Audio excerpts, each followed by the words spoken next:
بسم الله الرحمن الرحيم نحمده ونصلي ونسلم على رسوله الكريم وعلى آله وصحبه أجمعين. Dear viewers, welcome back. Assalamu alaikum wa rahmatullahi wa barakatuhu. Business. Let's get down to business. What about business? What does business have to do with tarbiyah? What does business have to do with Islam? What does business have to do with school? Everything. Everything.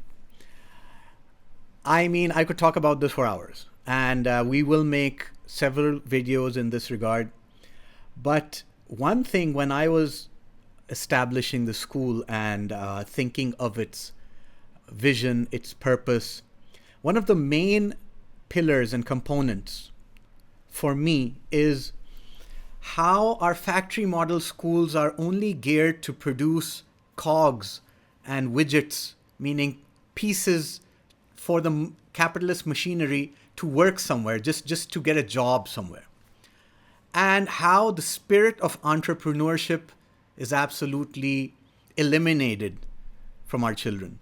Whereas entrepreneurship is not only something that Allah loves and Allah rewards immensely, it is one of the basic pillars of modern economics as well that drive everything in economics. So in either case, why are our schools doing such a horrible job in instilling entrepreneurial skills in our children, our students? So when they come out of school, whether they go to university or they decide to take more of a vocational, professional track, they should be ready. They should have the guts, they should have the courage to go out there and do their own business, run their own business. It's not rocket science. They should have that courage. That's what's lacking. And you see certain societies or certain communities, certain ethnic groups that really instill a business sense in their children.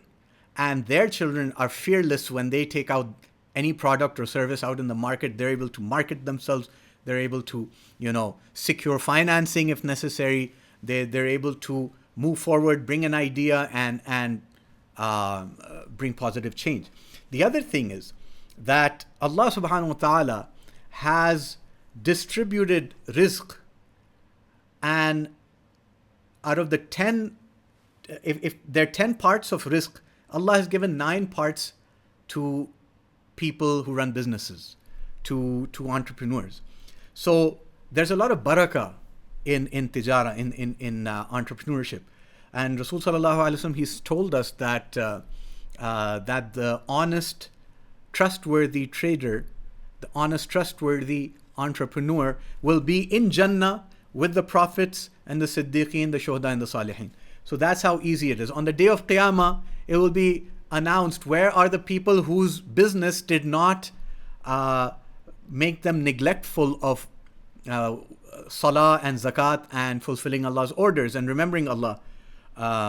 So a flag will be hoisted, and all such business people will come under that flag and enter Jannah without any accounting, without any reckoning.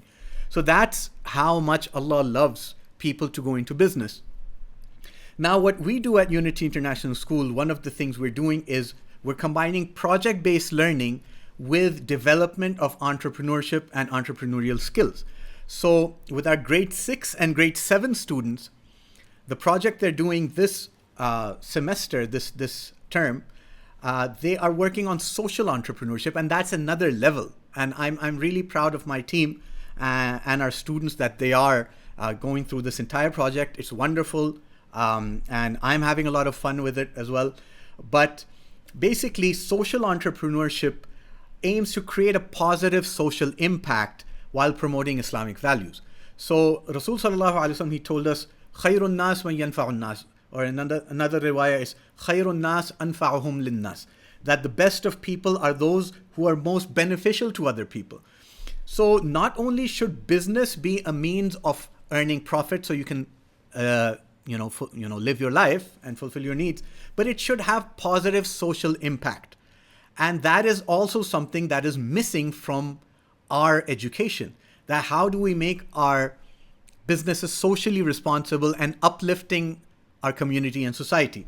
So social entrepreneurship is non-profit entrepreneurship, in which the entrepreneurs are focused on bringing a positive social change instead of just making money for themselves. And it is crucial for the welfare of the people as well as for social development. It not only identifies social problems, but also addresses social issues. Students in Unity are learning the importance of social entrepreneurship, and along with making a profit for themselves, the balance between the two with an Islamic perspective. In this way, they get closer to Allah subhanahu wa ta'ala and through the teachings of Islam, and are able to bring these values long-term in their whole lives. They get the confidence to be able to start up their own business, and there should never be a reason why any of our students are unemployed, because they know how to make employment for themselves. And that, along with the integrity of business dealings that Rasul sallallahu alaihi wasallam has taught us and the Quran has expounded upon. So students, what will they do? What are they going to be doing? Our students are making useful and innovative items at home, using reusable items, recyclable, upcyclable items. So they're making decoration pieces, they're making mini baskets, they're making jewelry boxes, gift pieces, tie and dye items like scarves and dupattas, handkerchiefs, t-shirts, cloth bags. They're crocheting their own sweaters or bags, etc., garments. They are making art, calligraphy, or otherwise decorative art. And they will be selling all these items in Lakeview Park on December 14th between 9 o'clock and 2 o'clock, 9 a.m. to 2 p.m. And basically, when they earn this money from these sales, that they're first of all, they will cover their expenses. And if they've taken loans in order to cover their expenses, then they will repay those loans. They're learning expenses, revenues. They're learning profit and loss and calculation. And then the grade 7 kids, they're learning about interest and it being haram as well, and how, the difference between qarz hasana or interest-based loans. They'll be learning about musharaka, mudaraba, and other forms of Islamic investment and financing. They're learning about instruments within Islamic economics and business. They learn about waqf. They learn about the discouragement of hoarding and excessive accumulation of wealth. They will take their earnings, and after removing the expenses from the profit, they keep 50% as their own profit and 50% for the upliftment of needy students, whether they be in this school or in any other school. So the upliftment of community is tied into this project. So alhamdulillah, we have amazing learning outcomes for them. And what I strongly encourage is that you support them. They're making very appealing customer writing for marketing. They're doing digital marketing. They're using different terms in commerce and entrepreneurship. They're learning to deal with customers, so customer service, and also instilling the habit of uplifting those who are in financial crisis. They will be learning how to conduct a survey to see how they delivered on quality, and as well as understanding that Islamic economics is all about promoting economic development, social justice, as well as well-being of individuals and community. So I strongly urge you, once again, 14th December, Saturday, Lakeview Park, Islamabad, 9 a.m. to 2 p.m. Our students will be selling their products over there.